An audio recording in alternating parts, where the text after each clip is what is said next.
అందుకే మేము మొన్న కన్నెపల్లి దగ్గర పోయి లక్షలాది మంది ప్రజలు రైతులు చూడాల్సిందిగా అని చెప్పేసి వాళ్ళకు టీవీల ద్వారా మీడియా ద్వారా వాళ్ళందరికీ చూపించినాం.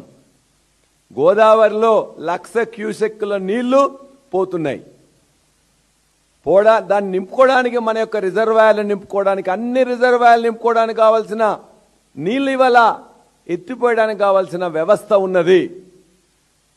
ఏమంటున్నారు? సుందిళ్ళ రిజర్వాయర్ బాగాలేదు, అన్నారం రిజర్వాయర్ బాగాలేదు, అందులో కొన్ని లీకేజీలు ఉన్నాయి కాబట్టి మేము ఎత్తలేమని చెప్పేసి కుని రాగాలు వలుకుతున్నాడు ఉత్తమ్ కుమార్ రెడ్డి. ఉత్తమ్ కుమార్ రెడ్డికి ఏమీ తెలీదు. రేవంత్ రెడ్డికి కొద్దిగా తెలిసినా ఇవాళ ఆంధ్రప్రదేశ్ ముఖ్యమంత్రి చంద్రబాబు నాయుడు యొక్క ఆదేశాలు మాత్రమే ఇక్కడ పాటిస్తున్నారు.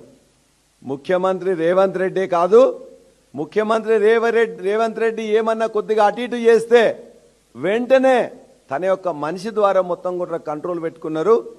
ఇవాళ నీళ్ల శాఖకు అధికారిగా సలహాదారుగా ఉన్న ఇవాళ ఆదిత్యనాథ్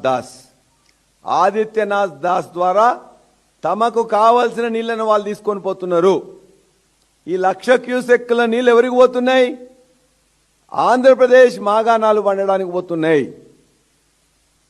కన్నెపల్లి దగ్గర ఎత్తట్లేదు, అదేవిధంగా సమ్మక్క సాగర్ దగ్గర ఎత్తట్లేదు, సీతారామ సాగర్ దగ్గర ఎత్తట్లేదు. ఆ నీళ్లు చక్కగా ఇవాళ గోదావరి మాగాణానికి పోతున్నాయి. ఎవరి ఆదేశాల ప్రకారం? చంద్రబాబు నాయుడు ఆదేశాల ప్రకారం.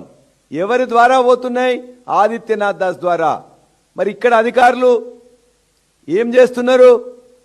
వాళ్ళ అధికారులకు ఇప్పుడు ఏమీ మాట్లాడే శక్తి లేదు.